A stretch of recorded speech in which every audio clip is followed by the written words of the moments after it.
오늘 마태복음 5장 9절 화평하게 하는 자는 복이 있나니라는 말씀으로 하나님의 말씀 나누겠습니다. 제가 대표로 읽겠습니다. 화평하게 하는 자는 복이 있나니 그들이 하나님의 아들이라 일컬음을 받을 것이며. 오늘의 제목, 화평하게 하는 자는 복이 있다라는 제목입니다. 여러분 혹시 화평이란 뜻이 무슨 뜻인 줄 아십니까? 사실 우리가 많이 쓰는 단어는 아닙니다. 근데 다른 표현이 있다면 평화라든지 또는 화목이라는 뜻이에요. 이것을 영어로 이해하면 훨씬 쉽습니다. 영어로 화평하게 하는 자는 피스메이커라고 합니다. 또한 하모니를 이루는 사람이라 그래요. 근데 제가 오늘의 말씀, 이 피스메이커라는 이 제목을 들으면서요, 사실 제가 그러한 사람이 아니거든요. 저는 하모니를 이루었던 사람이 아니었습니다. 굉장히 불협화음을 이루며 살아갔던 참 연약한 사람이었어요. 이 화음이라는 것은요, 도미솔 이렇게 나야 합니다. 근데 이 세 명 중에 나도 도하고 싶고 너도 도하고 싶고 너도 도하고 싶으면 화음이 나지 않는 거예요. 근데 우리의 삶이 그럴 때가 많습니다. 나도 주인공 하고 싶고 너도 주인공 하고 싶은 거예요. 근데 오늘 예수님이 우리한테 뭐라고 말씀하시냐면 제 주인공 시켜주라는 거예요. 너 조연해라. 너 미나 솔 해라. 왜냐하면 하나님 앞에 우리는 늘 주인공이기 때문입니다. 세상은 돋보이는 사람을 주인이라고 여기지만 하나님은요, 그 다른 사람을 위해 내려놓는 사람을 진짜 주인공으로 여기시는 분이라는 거예요. 근데 참 제가 그렇게 살았었어야 되는데, 남이 도하면 저도 도하고 남이 도하면 심지어 랩까지 하던 게 저라는 사람이었습니다. 그러한 저를 변화시킨 하나님의 사건이 있었습니다. 저는 어렸을 때부터요, 싸움을 잘했어요. 그리고 힘도 강한 편이었습니다. 근데 그렇다고 해서 정의로웠냐? 그렇지는 않았던 것 같아요. 때로는 감정적으로 친구들과 싸울 때도 많았고 제 감정을 막 표출할 때도 많았습니다. 근데 제가 어렸을 때부터 하나님을 믿었어요. 그래서 늘 장애인 도우미를 했습니다. 제 별명이 장애인 짱이었거든요. 그래서 모든 학부모님들이 매 학년이 되면 우리 아들과 저를 같은 반 시켜달라고 전화를 학교에 많이 하셨습니다. 그런데요, 어떠한 날 사건이 발생합니다.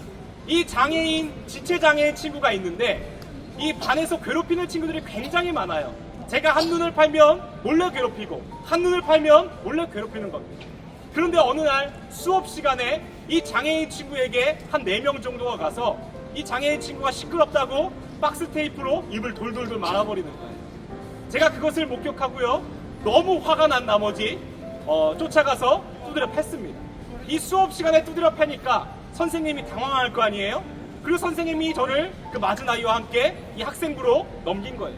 이 학생부를 지도하던 분이 예수 믿는 분이었고 제가 그리스도인이란 걸 아셨습니다. 근데 그분이 저한테 이렇게 말씀하시는 거예요. 야, 예수님이 그러라디?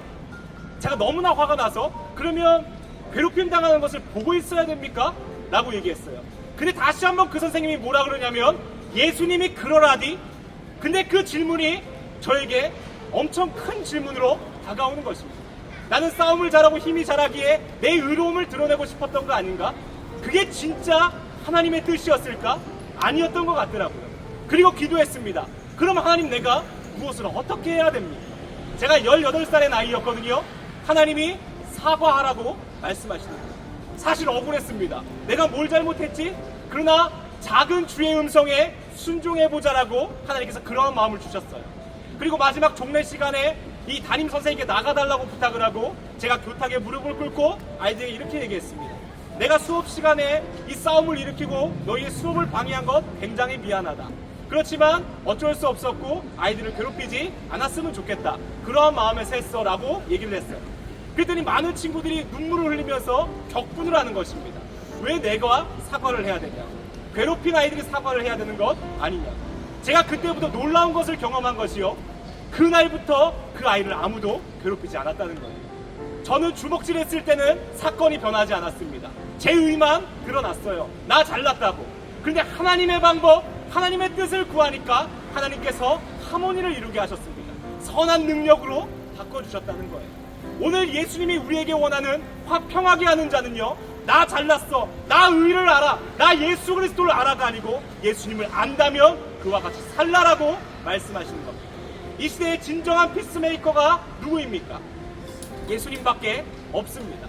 근데 우리의 삶이 사실 예수님을 닮았을까요? 그렇지 못하더라고요. 너무나 억울하고 너무나 화나는 순간 참지 못하는 내 모습을 발견합니다. 근데 예수님이 십자가에 달리셨을 때요, 제가 예수님이었으면 저 십자가에 못 매달려 있었을 것 같아요. 당장이라도 굴복시키고 두드려 패서라도 내가 예수라는 걸 증명하고 싶었을 거예요.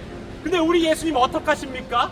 끝까지 참으시고 그 핍박과 수모를 견디십니다. 근데요, 놀라운 일이 발생해요. 예수님이 십자가에 못 박힌 뒤에 어떻게 됐죠? 부활하십니다. 모든 사람이 그걸 목격하게 돼요. 그리고 사도행전 2장에 보니 베드로가 나와서 설교합니다. 주의 이름을 부르는 자는 구원을 얻으리라. 그때 얼마나 많은 사람들이 양심의 문이 찔렸겠습니까? 내가 예수를 못 박은 사람인데, 나도 예수를 저주한 사람이에요. 그 예수님이 능력이 있음에도 힘이 있음에도 왜 끝까지 십자가에 못 박히셨지? 그러한 생각을 하게 된 거예요. 그래서 많은 사람들이요, 베드로에게 가서 물어봐요. 우리가 어떻게 해야 됩니까? 우리가 어떻게 해야 됩니까? 그때 베드로가 오늘 우리에게 이렇게 얘기합니다. 회개하라. 그리고 예수님을 영접하라. 그러면 됩니다. 오늘 우리가 필요한 게 그거라는 거예요. 예수님을 모른 척 살아가고 내 안에 피스메이커가 아닌 불협화음을 내는 사람이었지만 내가 어떻게 해야 됩니까? 회개하고 주께 돌아오십시오. 그리고 예수님과 같이 그렇게 선하기 위하여 노력하라고 말씀하십니다. 우리의 삶을 한번 돌아보십시오. 여러분, 혹시 가정에 문제가 있으십니까? 직장 가운데 문제가 있고 관계 가운데 문제가 있으십니까? 그러면 그 문제가 누구 때문이라고 생각하십니까? 내가 조금 더 양보했더라면, 내가 조금 더 예수님의 마음이 있었다면, 내 안에 예수 그리스도의 사랑이 있었다면 과연 그렇게 됐겠습니까? 그럼 우리가요, 이 말 들으면 얼마나 힘듭니까? 근데 우리가 그렇게 살아갈 수 있는 이유가 있습니다. 잘 들으십시오. 우리가 그 사랑을 받았기 때문에. 우리가 예수님의 오래 참으심이 있었고 예수님의 한없는 기다림과 용서가 있었습니다. 그러니 나도 오늘 그렇게 한번 다시 살아보자 노력하는 거예요. 그럼 하나님께서 뭐라 그러십니까? 놀라운 축복을 주십니다.